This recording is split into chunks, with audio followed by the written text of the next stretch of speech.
Sarah always believed betrayal would come with warning signs. Screaming. Fighting. Red flags waving in her face. She was wrong. Sometimes betrayal arrives quietly, with warm dinners on the table, goodnight kisses, and a man who still says, "I love you." Because the night Sarah's life truly ended, she was folding laundry, not crying, not arguing, not suspicious, just folding tiny socks that belonged to her children, completely unaware that the two people she trusted most were already destroying her world. And the worst part? They were doing it together. This isn't a story about rage.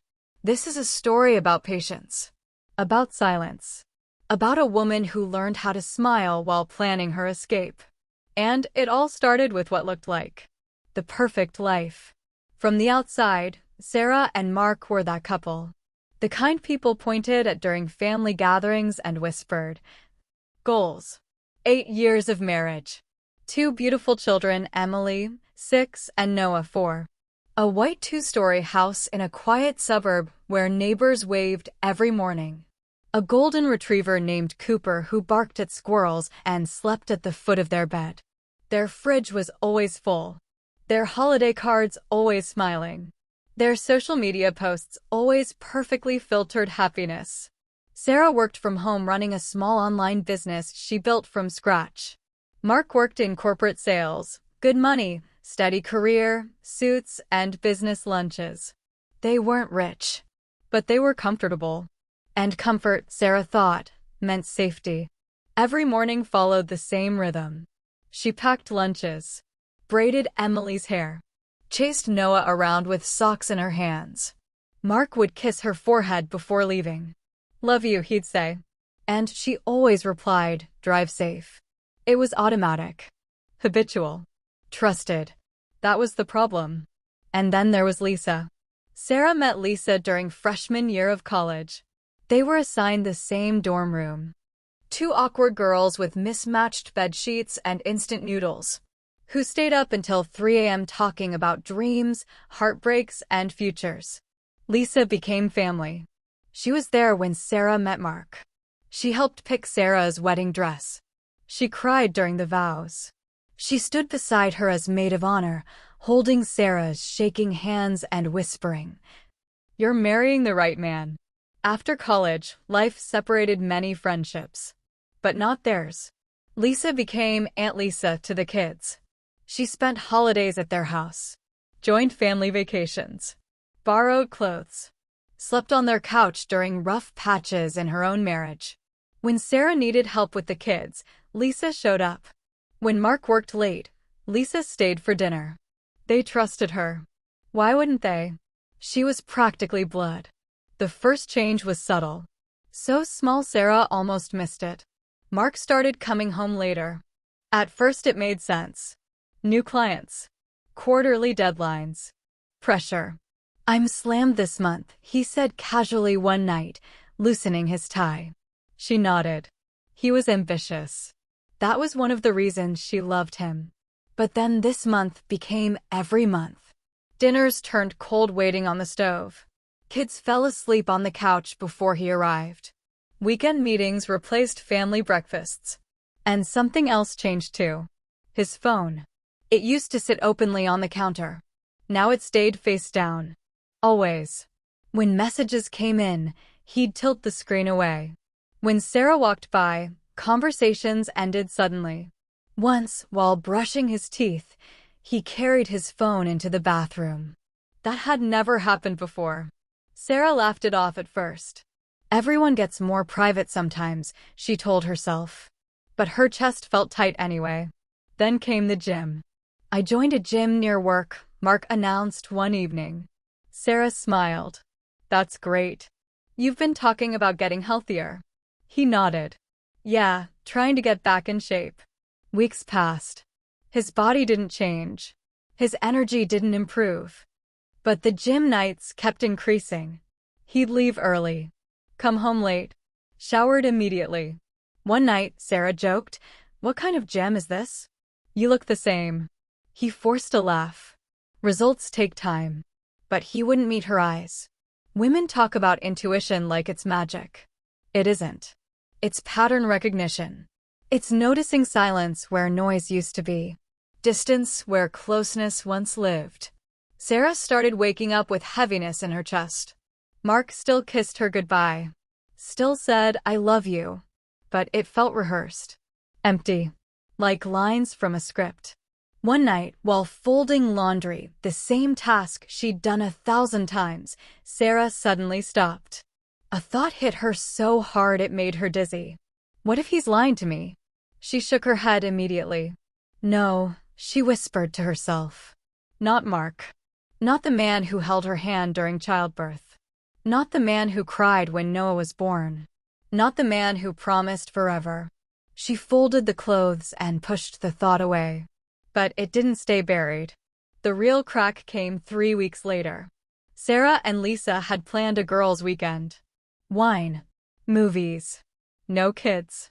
They'd been talking about it for months. Then, 2 days before the trip, Lisa canceled. "I'm so sorry," Lisa texted.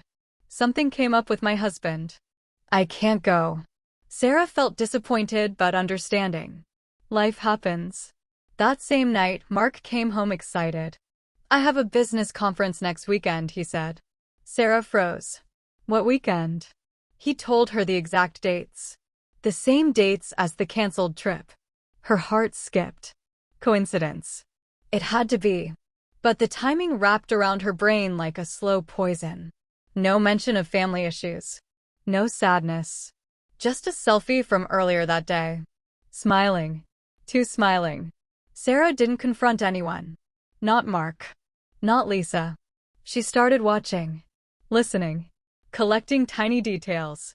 Mark began dressing better for work. New cologne. Pressed shirts. Styled hair. Lisa started texting less. When she did come over, she avoided eye contact with Sarah. The kids noticed too. "Aunt Lisa is weird," Emily said one afternoon. Sarah laughed nervously. But inside, her stomach dropped. It was a Tuesday. Ordinary. Dinner dishes in the sink. Kids asleep upstairs. TV humming softly. Mark fell asleep on the couch. Phone resting in his hand. Sarah stared at it. Her heart pounded. She told herself no.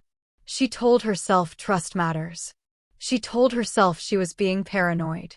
But her body moved before her brain decided. She gently lifted the phone. It unlocked. Her fingers shook.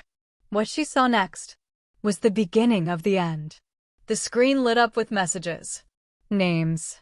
Hearts. Words that were not meant for a married man. And the name at the top of the chat was the last one Sarah ever expected. Sarah stood frozen in the living room. Mark's phone felt heavier than it should have. Like it carried weight far beyond glass and metal. Her thumb hovered over the screen. She told herself this was wrong. She told herself privacy mattered. She told herself she didn't want to know. But there are moments in life when ignorance is no longer possible. When the truth is already screaming. And all you're doing is pretending not to hear it. She opened the messages. At the top of the screen was one name. Not a coworker. Not a stranger. Lisa. Sarah's chest tightened so suddenly she had to sit down. Her best friend. Her sister. Her children's aunt. Her hands trembled. She whispered out loud. No, no, no, no. But the messages kept loading. And they were not innocent. The most recent text read, "I miss you already. Last night was perfect. When can we do it again?" Sarah's vision blurred. Her ears rang. She scrolled. What she found wasn't a mistake. It wasn't a drunk message. It wasn't a one-time affair. It was a relationship. 2 years of conversations. 2 years of lies. There were good morning texts. "I woke up thinking about you." There were late-night voice notes. "I wish I was sleeping next to you instead." There were photos. Selfies in hotel mirrors. Pictures of hands intertwined. Blurry bedroom shots cropped carefully to hide faces, but Sarah recognized Mark's watch instantly. The same one she bought him for his birthday. Her stomach turned violently. She covered her mouth to keep from screaming. It wasn't the explicit photos that hurt the most. It was the emotional ones. Lisa had written, "You make me feel alive again." Mark replied, "I've never felt this connected to anyone before." Sarah reread that line 3 times. Never? 8 years of marriage. 2 children. A lifetime built together. Erased. With one sentence. She scrolled further. Hotel reservations. Dates. Times. One booking matched the weekend Mark claimed he was out of town for work. Another matched the night Sarah had been homesick with the kids. She remembered that night clearly. Mark had kissed her forehead and said, "Sorry, I can't stay. Emergency meeting." She had believed him. She always believed him. Her hands moved on autopilot now. She checked the payment history. What she found made her heart sink even deeper. Transfers. From their joint account. Labeled. Gift. Dinner. Trip. Thousands of dollars. Their money. The money Sarah worked for. Spent on hotel rooms, jewelry, lingerie, romantic weekends. She thought about the times she'd said no to buying herself new clothes. The times she budgeted groceries. While he was funding his secret life. With her best friend. Sarah dropped the phone. She slid down against the wall and collapsed onto the cold tile floor. Her body shook uncontrollably. Her chest felt like it was being crushed. She gasped for air but couldn't catch it. Tears streamed down her face without sound. She didn't want to wake the kids. She didn't want Mark to hear. So she cried silently, biting her hand, shaking, breaking. Her mind spiraled. How long have they been laughing behind my back? How many times did they sit across from me at dinner knowing the truth? How many family photos include 2 people who were already betraying me? She remembered girls' nights with Lisa. Lisa holding her hand while Sarah complained about marriage stress. Lisa giving advice. Lisa saying, "You deserve better communication from Mark." Sarah felt physically sick. After what felt like hours, Sarah stood up. Her legs were weak. Her face was swollen from crying. She looked at Mark sleeping peacefully on the couch. Mouth slightly open. Breathing slow. Comfortable. The man who destroyed her life, sleeping like nothing happened. Her first instinct was to wake him. To scream. To throw the phone at his face. To demand answers. But then something inside her shifted. A quiet, dangerous calm. She realized something important. If she confronted him now, he would lie. He would delete evidence. He would prepare. And she would lose control. Sarah didn't want chaos. She wanted justice. She picked up the phone again. And this time, she started taking screenshots. Message after message. Photo after photo. Transfer after transfer. She sent everything to her own email. Saved copies to cloud storage. Backed it up twice. She photographed hotel bookings. Saved call logs. Recorded voice notes. Every lie. Every betrayal. Every proof. Her hands stopped shaking. Her breathing slowed. Her tears dried. The sadness was still there. But now it was joined by something else. Focus. When she finished, Sarah placed the phone back exactly where it was. She wiped her face. Fixed her hair. Checked the mirror. Her eyes looked different. Harder. Older. She walked upstairs quietly. Slid into bed beside Mark. He shifted in his sleep and wrapped an arm around her waist. She stared at the ceiling, her heart pounding. And in that moment, she made a promise to herself. You will not break me. You will not get away with this. And you will never see what's coming. That was the night Sarah stopped being just a wife. It was the night she became something else. A woman with a secret. A woman with a plan. A woman who smiled in the morning and made breakfast, while carrying proof of betrayal in her pocket. Mark woke up, kissed her cheek, and said, "Morning, beautiful." She smiled back. Morning. And he had no idea that his world had already started to collapse.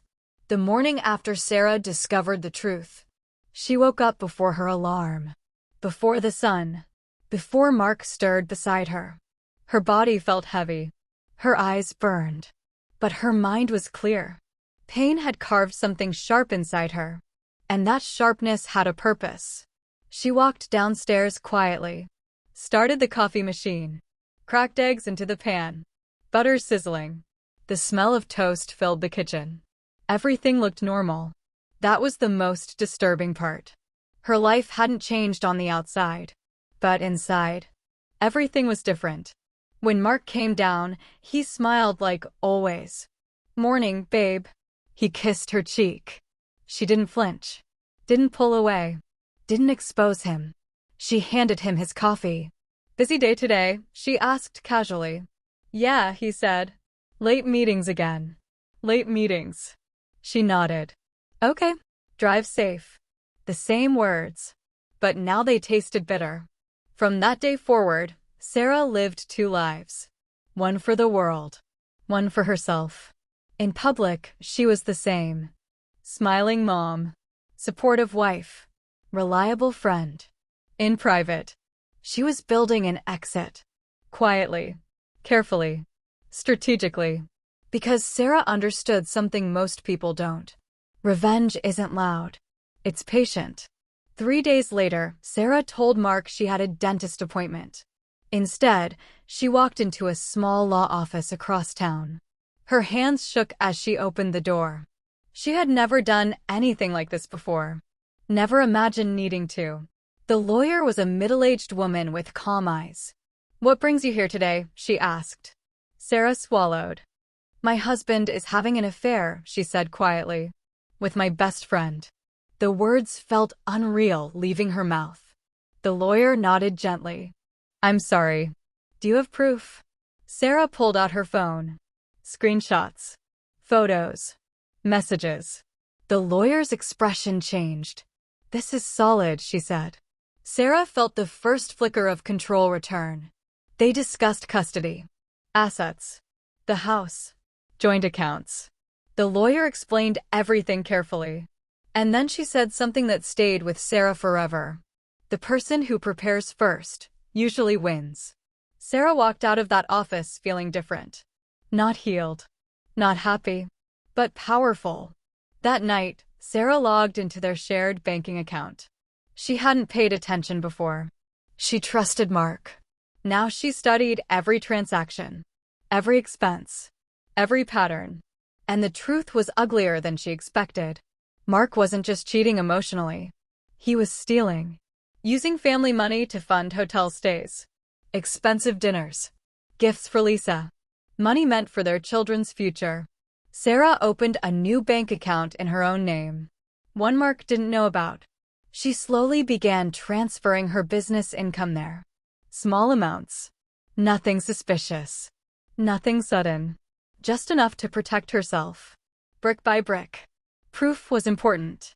But Sarah wanted something stronger than screenshots.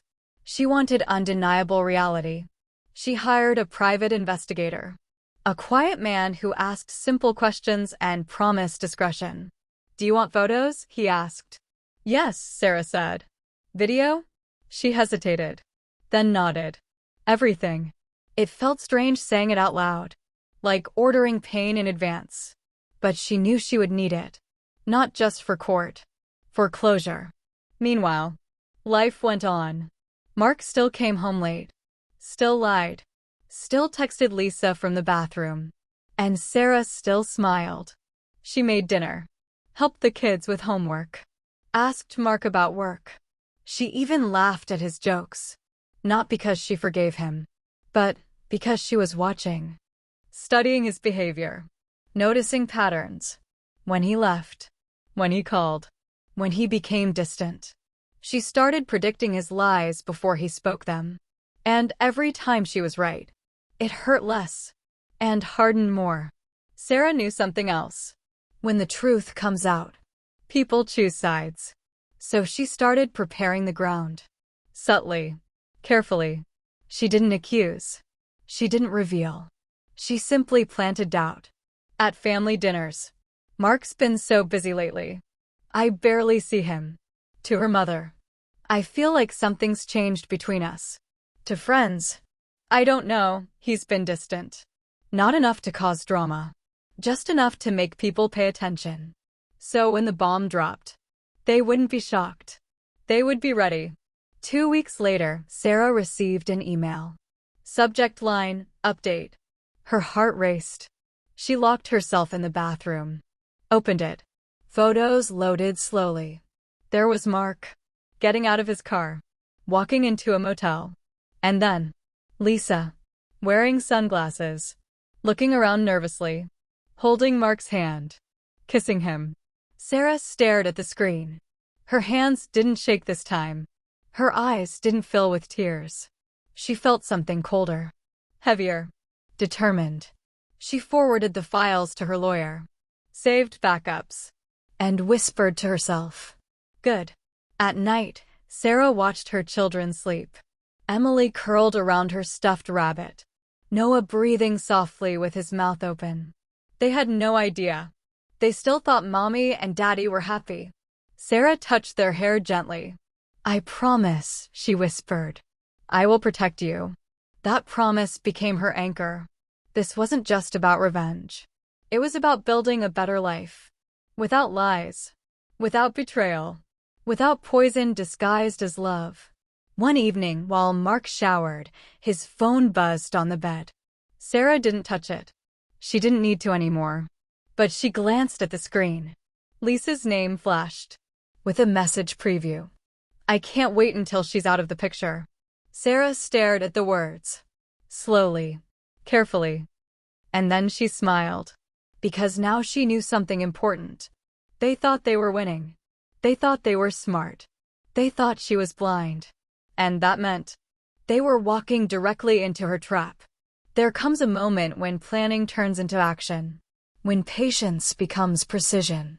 For Sarah, that moment arrived on a quiet Thursday afternoon. She stood in the kitchen, sunlight pouring through the windows, scrolling through her calendar. And she circled one date. Their anniversary. To Mark, their anniversary meant dinner. Flowers. A polite reminder of commitment. To Sarah, it meant exposure. She smiled to herself. What better night to end a lie than the night built on vows? She waited until Mark came home. Acted casual.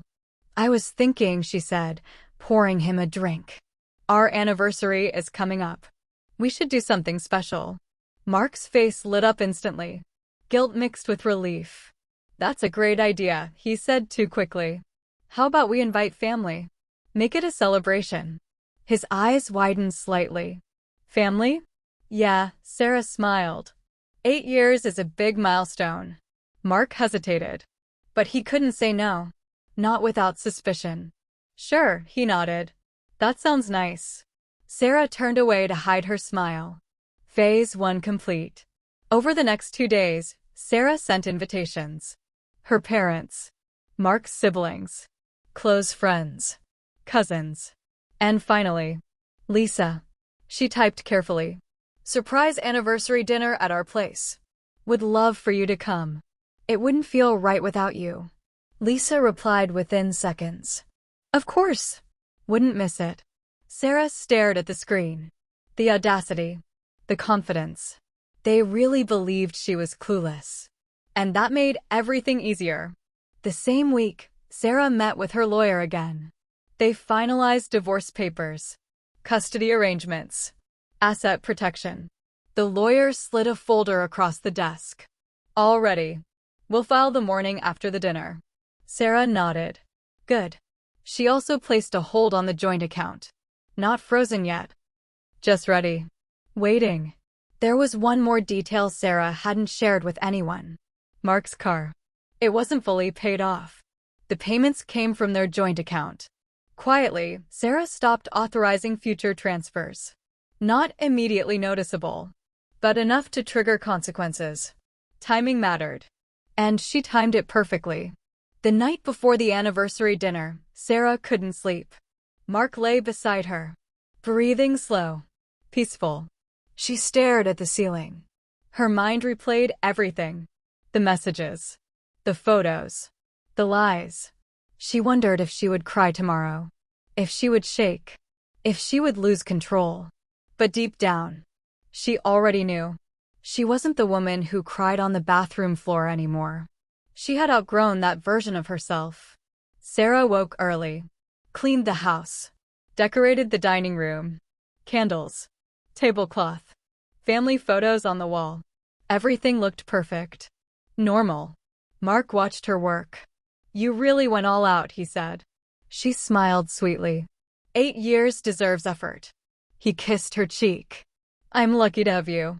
The irony almost made her laugh. While Mark was at work, Sarah prepared the final piece. The slideshow. She sat at her laptop. Selected photos. Not just betrayal proof, but contrast. First, their wedding day. Smiling faces. Promises. Then, screenshots. Hotel bookings. Photos of Mark and Lisa together. She arranged it carefully, like telling a story.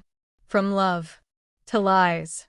She saved it on 3 devices, just in case. That evening, the house filled with voices. Laughter. Hugs. Music playing softly. Mark played the perfect husband. Pouring drinks. Greeting guests. Lisa arrived last, wearing a red dress. Perfume strong. She hugged Sarah tightly. "Happy anniversary," Lisa said. Sarah hugged her back. "You look beautiful," she replied calmly. Lisa avoided eye contact. Just for a second. Sarah noticed. Everyone sat around the table. Food passed around. Stories shared. Compliments exchanged. Mark squeezed Sarah's hand under the table. She didn't pull away. Her heart was steady. Her breathing calm. She waited. And then, she stood up. Tapped her glass gently. "I want to say something," Sarah said. The room quieted. Mark smiled at her proudly. Lisa stiffened slightly. Sarah picked up the remote. "I made something special for tonight," she continued. A slideshow of memories. Of love. Of honesty. She pressed play. The lights dimmed. The first image appeared. Their wedding photo. Everyone smiled. And then, the screen went black. And new words appeared. Mark and Lisa, 2 years of secrets. Gasps filled the room. Mark's face drained of color. Lisa froze. And Sarah finally spoke again. Her voice calm. Clear. Unshaking. "This is where the truth begins." The room went silent. Not awkward silent. Not polite silent. The kind of silence that presses against your ears. The kind that makes your heart beat loud. Everyone stared at the screen. Then at Mark. Then at Lisa. Then back at Sarah. The slideshow moved forward. A screenshot of messages appeared. "I love you. I wish she would just disappear. We deserve to be together." Whispers erupted around the table. Mark stood up suddenly. "Sarah, wait." She raised her hand. "Sit down," she said quietly. Her voice wasn't loud, but it was firm. And somehow, he listened. The next slides rolled in. Hotel bookings. Photos of Mark and Lisa kissing outside a motel. Receipts paid from the joint account. Someone gasped loudly. Sarah's mother covered her mouth. Lisa's hands shook so badly her wine glass tipped over and spilled onto the table. Red liquid spread across the white cloth. Like a stain. Perfect symbolism. "This isn't what it looks like," Lisa cried suddenly. Her voice cracked. She stood up, tears running down her face. "Sarah, please. I can explain." Sarah turned toward her slowly. "You've had 2 years to explain," she said. Her eyes were steady. Cold. "You chose silence. So did I. Only mine came with receipts." Lisa collapsed back into her chair. Mark finally found his voice. "This was a mistake," he said quickly. "It meant nothing. I swear." Sarah laughed softly. The sound shocked everyone. "Nothing," she repeated. She clicked to the next slide. A screenshot of Mark telling Lisa, "I've never loved anyone the way I love you." Mark stared at the screen, speechless. Sarah leaned forward slightly. "You didn't just cheat on me," she said calmly. "You rewrote our entire marriage, behind my back." Sarah took a deep breath. "This isn't just about embarrassment," she said. She looked directly at Mark. "The divorce papers are already prepared. They'll be filed tomorrow morning." Gasps again. "The joint account has been locked. My lawyer has everything. The house was in my name before marriage." Mark's face went pale. "You planned this?" he whispered. She nodded. "For weeks." Then she turned to Lisa. "And your husband already has copies of everything. He'll be receiving them tonight." Lisa let out a broken sob. Her marriage. Gone. People began standing up. Whispers turned into loud arguments. Mark's brother shook his head in disgust. Sarah's father stood beside her. Proud. Protective. Disappointed in the man he once trusted. Phones came out. People recorded. Took photos. The story would spread. Sarah knew that. She didn't care. Secrets thrive in darkness. She brought hers into the light. Mark ran his hands through his hair. "This can't be happening," he muttered. He looked at Sarah desperately. "We can fix this." Sarah stared at him. There is nothing left to fix. That was the moment he realized. He had truly lost her. Not in anger. Not in tears. But in clarity. Sarah picked up her glass. Raised it slightly. "To honesty," she said. Then she turned. Took her children upstairs quietly. Packed overnight bags she had prepared earlier. And walked past Mark without another word. The front door closed behind her. Hard. Final. The next morning, Mark woke up alone. His phone filled with missed calls. Messages. Angry relatives. Friends distancing themselves. And then, he walked outside. And saw a tow truck. Hooked to his car. He ran outside barefoot. "What's happening?" he yelled. The driver looked at paperwork. "Vehicle repossession," he said. Mark's stomach dropped. The payments had stopped. Sarah had already cut him off. Lisa's life collapsed just as fast. Her husband confronted her with proof. He didn't scream. Didn't beg. He simply said, "Pack your things." Her family found out. Her friends distanced themselves. The woman who once felt powerful now felt exposed. Meanwhile, Sarah woke up in a hotel room with her children. Sunlight coming through the curtains. No shouting. No lies. No pretending. She made pancakes with the kids. They laughed. For the first time in weeks. Her chest felt lighter. Not healed. But free. They say revenge is empty. That it leaves you hollow. That it doesn't heal the wounds. But what they don't tell you is that sometimes revenge isn't about hurting someone else. It's about reclaiming yourself. And that's exactly what Sarah did. The divorce moved faster than Mark expected. The evidence was undeniable. Photos. Messages. Financial records. The judge didn't hesitate. Sarah received primary custody. Mark was ordered to pay child support. The house, which Sarah owned before marriage, remained hers. Mark walked out of court with nothing but legal fees and regret. The man who once thought he was untouchable now sat alone in a small rented apartment. No family dinners. No warm home. No loyal partner. Just silence.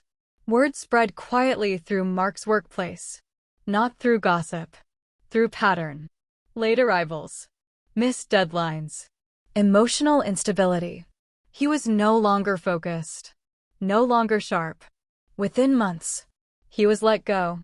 The same ambition he used to hide his affair now couldn't save him. Lisa tried to rebuild. Tried to explain. Tried to justify. But betrayal leaves stains that don't wash out easily. Her husband finalized the divorce. Mutual friends stopped answering her calls. Family gatherings became uncomfortable. She lost more than a relationship. She lost trust. Reputation. Community. The woman who once sat confidently at Sarah's table now avoided mirrors. Sarah sold the house. Not because she had to. Because she wanted a fresh beginning. She moved into a brighter neighborhood. Closer to parks. Closer to schools. Closer to peace. Her online business grew. What started as a side project became her independence. Her income. Her proof that she could stand alone. She worked late nights. Not crying. Building. One evening, months later, Sarah sat on her balcony, coffee in hand, watching the sunset. Her phone buzzed. A message from Mark. I miss you. I ruined everything. I'm sorry. She stared at it for a long time. Then she deleted it. No reply. No anger. No satisfaction. Just closure. That's when she knew. She had healed. Betrayal taught her painful lessons. That love must include respect. That silence can be powerful. That walking away is sometimes the bravest thing you can do. She didn't win because Mark suffered. She won because she refused to stay broken. One Saturday morning, Sarah walked hand in hand with her children through a park. Emily laughed. Noah chased birds. The sun was warm. The air was clean. Her life wasn't perfect. But it was real. Honest. Strong. And finally, her own. Sarah never screamed. Never begged. Never exposed her pain until the moment was right. She let silence work. She let patience build power. And when the truth finally came out, it changed everything. Because karma doesn't always arrive loudly. Sometimes, it arrives prepared. Betrayal can destroy you, or it can make you stronger. Sarah chose the path of patience, strategy, and justice, and her life changed forever. Have you ever faced betrayal? Or do you know someone who did? Share your story in the comments, anonymously if you need to. If you felt the tension, the heartbreak, or the satisfaction of seeing karma strike, hit that like button. And don't forget to subscribe to Betrayed and Avenged for more raw, true-to-life stories of betrayal, revenge, and survival. Turn on notifications so you never miss the next story, because karma always comes and sometimes it's unavoidable.